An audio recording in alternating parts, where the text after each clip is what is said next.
Hello everyone, मैं ज्योतिका श्रीवास्तव आपका स्वागत करती हूँ अपने चैनल हिंदी लर्निंग में।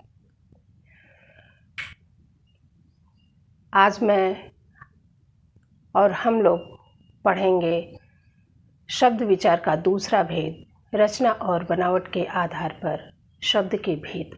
इससे पहले मैं पहला भेद, उत्पत्ति या स्रोत के आधार पर शब्द के भेद को पढ़ा चुकी हूँ, जिसको आप लोग मेरे चैनल पर जाकर के देख सकते हैं। यह कंपटीशन के हिसाब से भी बहुत ही महत्वपूर्ण है। शब्द किस किस तरह से बनाए जाते हैं और कैसे इनकी रचना की जाती है, कहाँ से उत्पन्न हुए हैं, ये सारी चीज़ों की जानकारी आप लोगों को यहाँ पर मिलेगी। इसके बाद मैं अन्य भेदों को भी पढ़ाऊँगी जो आगे की वीडियो में आपके आने वाले हैं। तो चलिए आज अभी हम लोग पढ़ते हैं रचना एवं बनावट के आधार पर शब्द के भेद। रूढ़ शब्द। रूढ़ शब्द वे शब्द होते हैं जो परंपरा से एक शब्द के लिए रूढ़ हो जाते हैं, उन्हें रूढ़ शब्द कहते हैं और इनके सार्थक खंड नहीं किए जा सकते। यानी अगर हम इनको अलग अलग टुकड़े टुकड़े में बांटते हैं तो इनका कुछ भी अर्थ नहीं निकलता है। इसे हम रूढ़ शब्द कहते हैं। जैसे घोड़ा, सूर्य, पुस्तक, पानी, लड़का, लड़की, मेज, कुर्सी, दीवार, बंदर, लंगूर, ये सारे शब्द ऐसे हैं जो कि क्या है, रूढ़ शब्द हैं, एक ही अर्थ देते हैं। परंपरा से हम उसके अर्थ को जानते आ रहे हैं। जो अर्थ बाबा दादी जानते थे वही अर्थ हम आज भी उसका जान रहे हैं, उसे ही हम रूढ़ शब्द कहते हैं। फिर आता है यौगिक शब्द। यौगिक शब्द यानी दो शब्द या दो से अधिक शब्द, दो या दो से अधिक शब्द मिल करके एक नया शब्द बनाते हैं, उसे हम यौगिक शब्द कहते हैं। और इन शब्दों को अलग करने पर हम फिर से अगर हम अलग अलग करना चाहें तो उसका अपना अपना अर्थ होगा, उसे हम क्या कहते हैं, यौगिक शब्द कहते हैं। यानी दो या दो से अधिक शब्दों के मेल से जो शब्द बनता है, कोई शब्द एक शब्द बनता है, उसे हम यौगिक शब्द कहते हैं। और इन शब्दों को अलग अलग करने पर प्रत्येक खंड का अपना अर्थ होता है। जैसे देव, धन, दूत। देव एक शब्द है और दूत दूसरा शब्द है और दोनों मिलाकर के क्या हो गया, देवदूत। इसी तरह से पर, धन, उपकार। पर, धन, उपकार, परोपकार, इससे शब्द मिलकर के क्या बन गया, परोपकार। इसी तरह से विद्या, धन, आलय, विद्यालय। दीप, धन, अवली बराबर दीपावली। विद्या, धन, पुस्तक, धन, आलय बराबर पुस्तकालय। पूजा, धन, गृह बराबर पूजा गृह।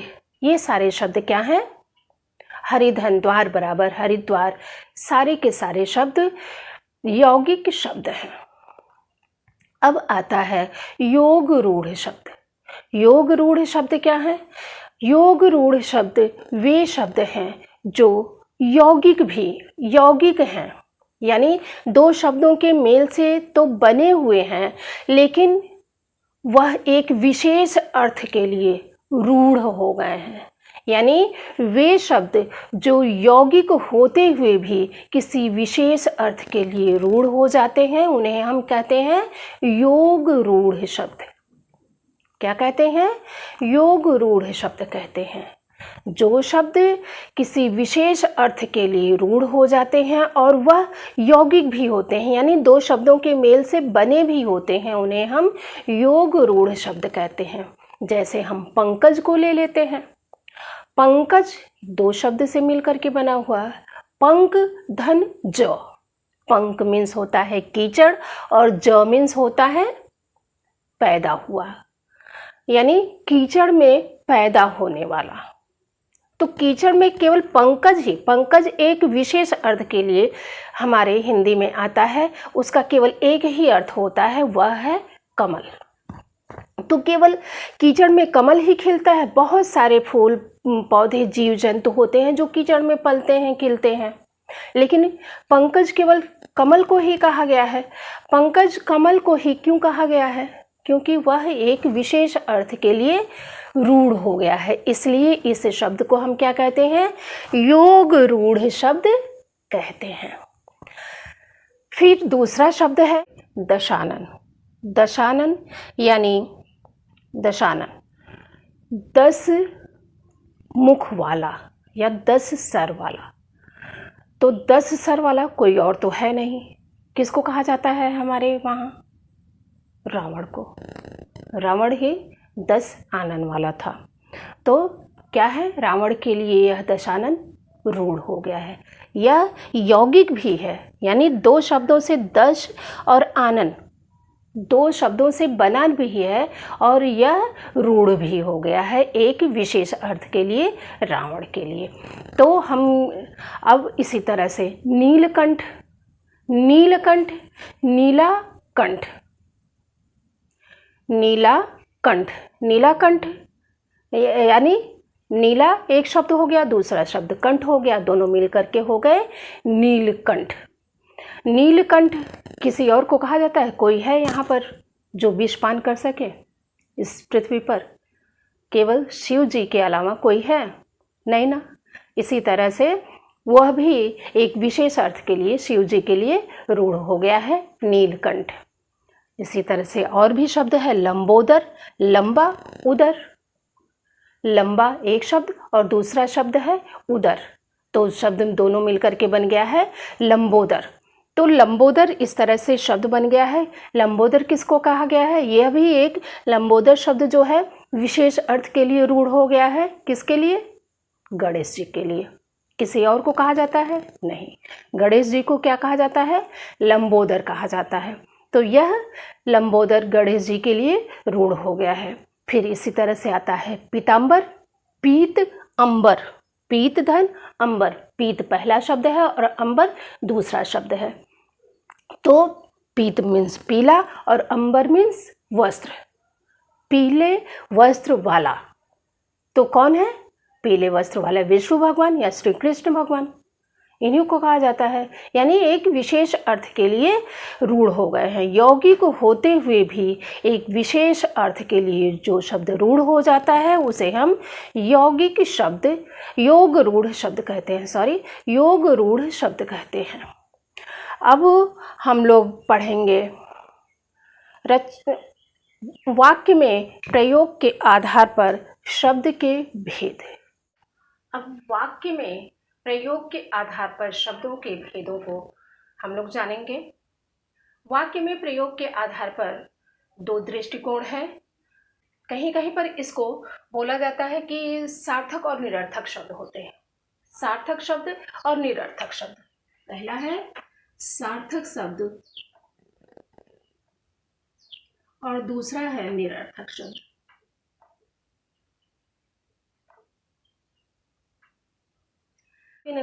खत्री यह मानते हैं कि इसको हम पहला, इसके आधार पर पहला हम क्या कर सकते हैं? सामान्य शब्द कह सकते हैं,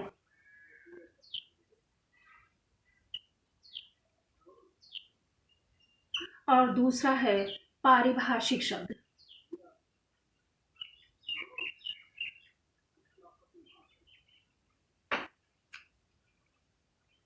चलो, तो आज हम दोनों को ही पढ़ लेते हैं। क्या दिक्कत है इसमें? दोनों को पढ़ लेते हैं। सार्थक और निरर्थक शब्द भी पढ़ लेते हैं और सामान्य और पारिभाषिक शब्द भी पढ़ लेते हैं। चलिए, तो वाक्य में प्रयोग के आधार पर शब्दों के भेदों को जानते हैं हम लोग। वाक्य में प्रयोग के आधार पर 2 भेद होते हैं। पहला सार्थक और दूसरा निरर्थक शब्द। सार्थक शब्द यानी जिस शब्द का कोई न कोई अर्थ होता है उसे हम सार्थक शब्द कहते हैं। जितने भी शब्द हम बोलते हैं वह सार्थक ही शब्द होते हैं। जैसे घर, घर का मतलब है एक घर जिसमें हम पूरे परिवार सहित रहते हैं, उसे हम क्या कहते हैं? घर। पुस्तक यानी बहुत सारी जानकारी जिसमें होती है, जिसको हम पढ़ करके जानते हैं, उसे हम पुस्तक कहते हैं। विद्यालय, जहाँ पर हम पढ़ने जाते हैं, उसे हम विद्यालय कहते हैं। इसी तरह से